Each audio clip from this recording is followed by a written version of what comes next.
प्रिय विद्यार्थी मित्र हो, आज आपण इयत्ता 8वीमध्ये पाठ क्रमांक 7 पाहणार आहोत. आपल्या या पाठाचे नाव आहे नातवंडास पत्र. आता या पाठाचा परिचय पाहूया. प्रस्तुत पाठातून लेखकाने निसर्ग सान्निध्यात गेलेले समृद्ध बालपण, बॅडमिंटनची आवड आणि सातत्यपूर्ण परिश्रम आणि यातून संपादन केले उज्ज्वल यश या गोष्टीविषयीचा संवाद पत्ररूपाने आपल्या नातवंडाशी साधला आहे.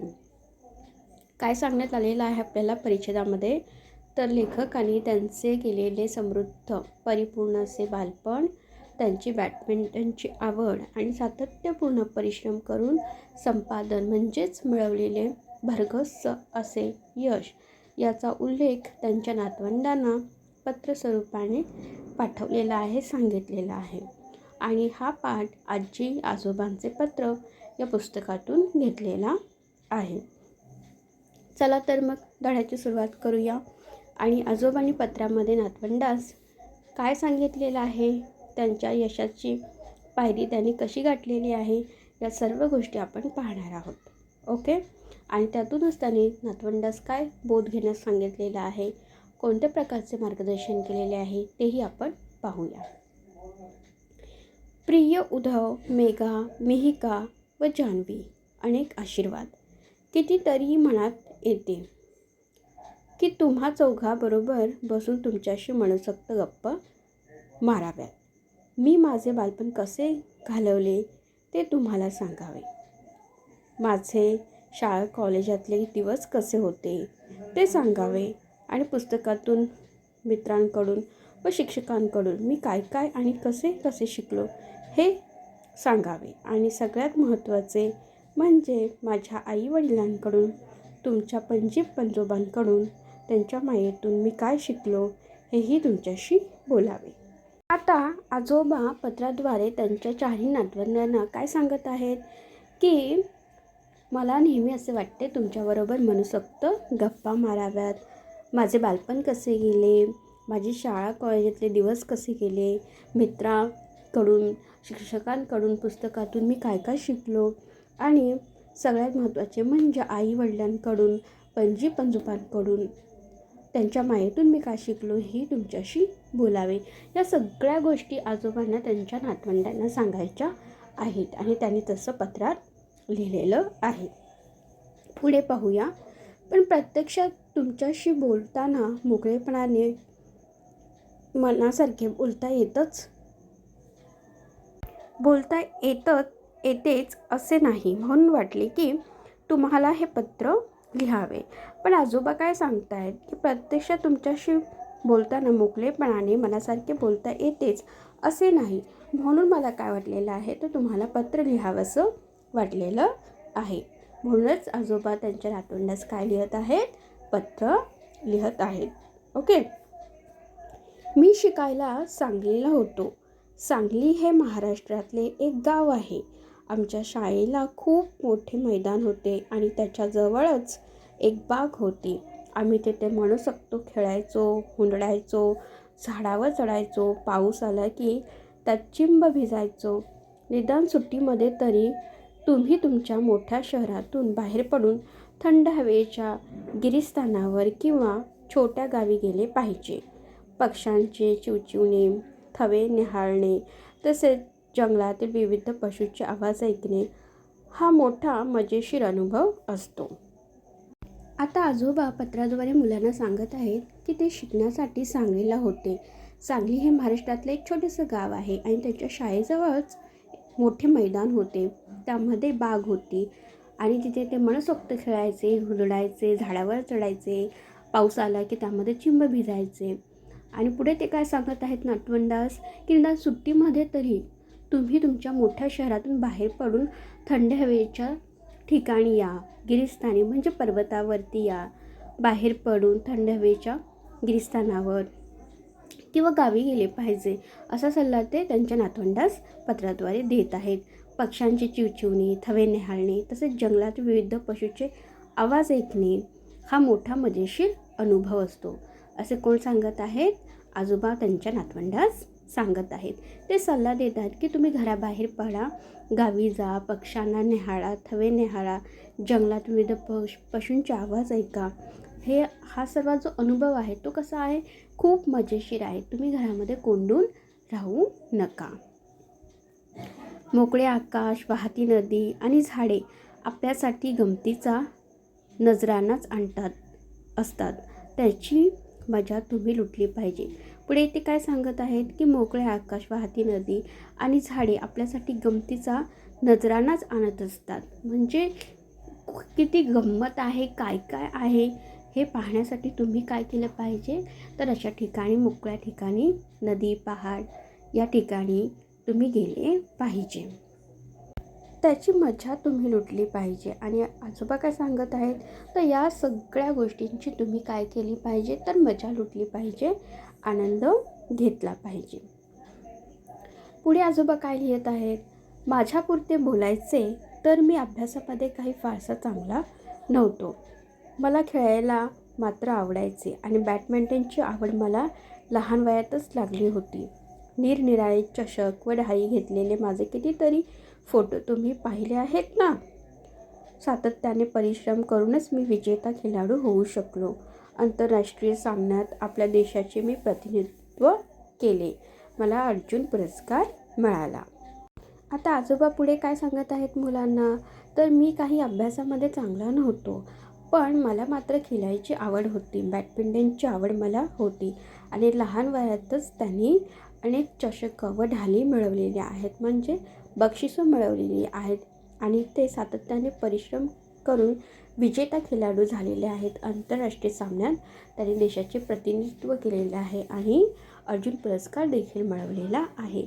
ही त्यांची कष्टाची त्यांना काय मिळालेलं आहे, तर यश मिळालेलं आहे. त्यांच्या परिश्रमाचं यश मिळालेलं आहे आणि त्यांनी ते त्यांच्या नातवंडास सांगितलेलं आहे पत्राद्वारे. ओके, तुम्ही कोणता ना कोणता खेळ खेळलाच पाहिजे.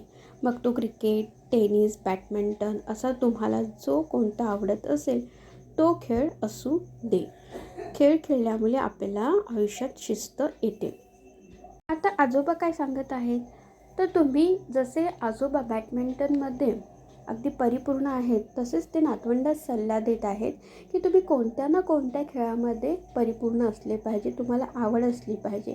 मग तो कोणताही खेळ असो ना, क्रिकेट असो, टेनिस असो, बॅडमिंटन असो. खेळ केल्यामुळे काय होतं, तर आयुष्यात शिस्त येते, असे आजोबा मुलांना सांगत आहेत.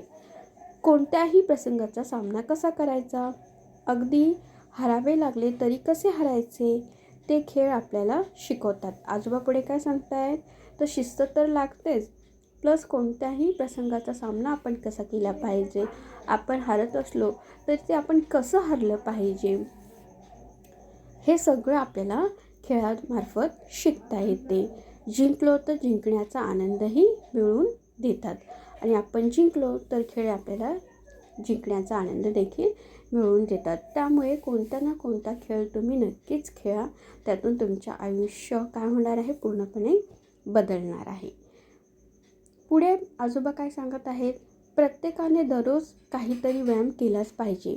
मला वेळ नाही ही सबब सांगू नका. वेळ नाही म्हणून जेवण करायचे राहते का.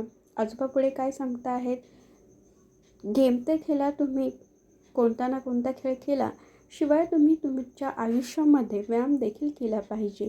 मला वेळ नाही ही सबब देऊन चालणार नाही. तुम्ही जेवण करायचे राहता का, नाही ना, व तसाच तुम्ही व्यायाम देखील केला पाहिजे. दोन्ही जेवणासाठी कसा बरोबर वेळ मिळतो, मी म्हणतो ते पटते का तुम्हाला. जर काहीच व्यायाम झाला नसेल तर आज वयाच्या 66व्या वर्षीसुद्धा मला जेवावेसे वाटत नाही. तुम्ही जसे मोठे व्हाल, शाळा कॉलेजात जाल, तसा तुम्हाला कमीच कमी वेळ राहणार आहे.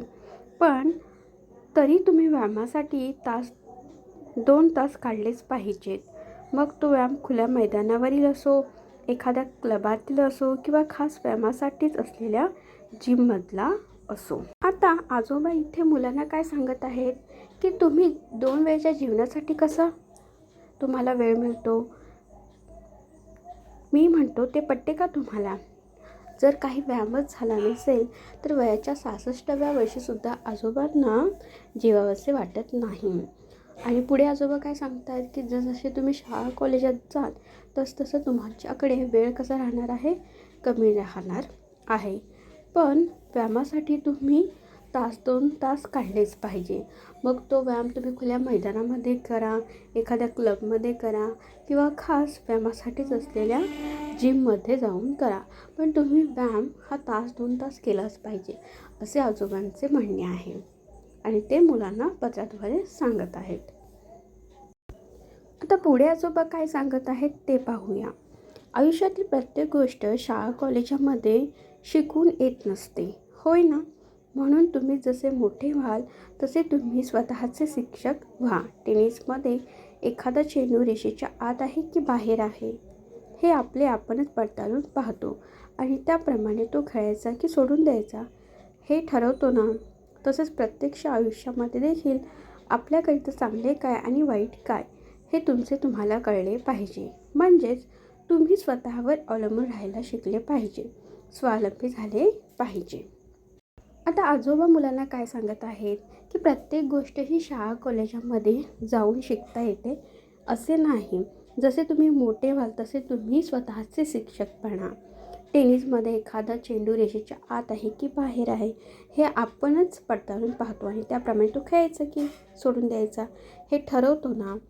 तसेच प्रत्यक्ष आयुष्यात देखील आपल्याकरता चांगले काय वाईट काय हे तुम्ही ठरवा. म्हणजे तुम्ही कोणावरही अवलंबून राहू नका, तर तुम्ही काय बना, तर स्वावलंबी बना असे आजोबा मुलांना पत्रामध्ये पुढे सांगत आहेत.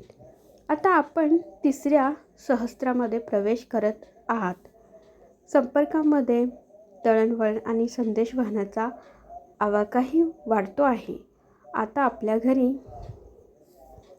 बसल्या जागी हवी ती माहिती तुम्हाला ईमेल आणि इंटरनेटद्वारे मिळू शकते. तरीही तुमच्या मित्राशी व कुटुंबियांशी असलेला आपला व्यक्तिगत संपर्क तुटू देऊ नका. येत्या सहस्त्रासाठी तुम्हाला माझ्या शुभेच्छा. सप्रेम, तुमचा आजोबा. आता आजोबा इथे मुलांना काय सांगत आहेत. आता आपण 3ऱ्या सहस्त्रकामध्ये प्रवेश करत आहात, म्हणजेच वर्षामध्ये नवीन वर्षात प्रवेश करत आहोत. संपर्कामध्ये दळणवळण आणि संदेशवहनाचा काही वाढतो आहे, हो की नाही. आता आपण घरबसल्या दूर असलेल्या आपल्या नातेवाईकांशी व्हिडिओ कॉल चॅटिंगद्वारे बोलू शकतो, हो की नाही. आपल्या घरी बसल्या जागी हवी ती माहिती ईमेल इंटरनेटद्वारे मिळू शकते. तरीही तुमच्या मित्राशी व कुटुंबियांशी असलेला आपला व्यक्तिगत संपर्क तुम्ही तोडू नका असे आजोबा आपल्याला सल्ला देत आहेत. त्यांच्याशी तुम्ही घट्ट असं नातं तुमचं जपून ठेवा. पत्र लिहा आणि येत्या सहस्त्रकासाठी तुम्हाला माझ्या शुभेच्छा. म्हणजे नवीन वर्षासाठी, येणाऱ्या वर्षासाठी माझ्याकडून तुमच्या शुभेच्छा. सप्रेम, तुमचा आजोबा. आणि आजोबांनी शेवटी मुलांना आशीर्वाद दिलेला आहे. आजोबांनी या लेसनद्वारे मुलांना काय सांगितलेलं आहे, तर तुम्ही घरी बसून राहू नका, निसर्गस्थानी जा, तिथला आनंद लुटा, खूप मेहनत करा. जर तुम्हाला अभ्यासात यश मिळत नसेल तर तुम्ही नक्की खेळामध्ये भाग घ्या, व्यायाम करा आणि आपल्या नातेवाईकांच्या संपर्कामध्ये राहा आणि खूप आनंदी राहा असा संदेश काय दिलेला आहे आजोबांनी त्यांच्या या लेखनातून आपल्याला दिलेला आहे. आणि तुम्ही खूप सारे यश मिळवा असेच त्यांचे म्हणणे आहे. आय होप तुम्हाला हा लेसन खूप सुंदररित्या समजलेला आहे. लेसन आवडल्यास चॅनलला सबस्क्राईब आणि लाईक करा. थँक्यू.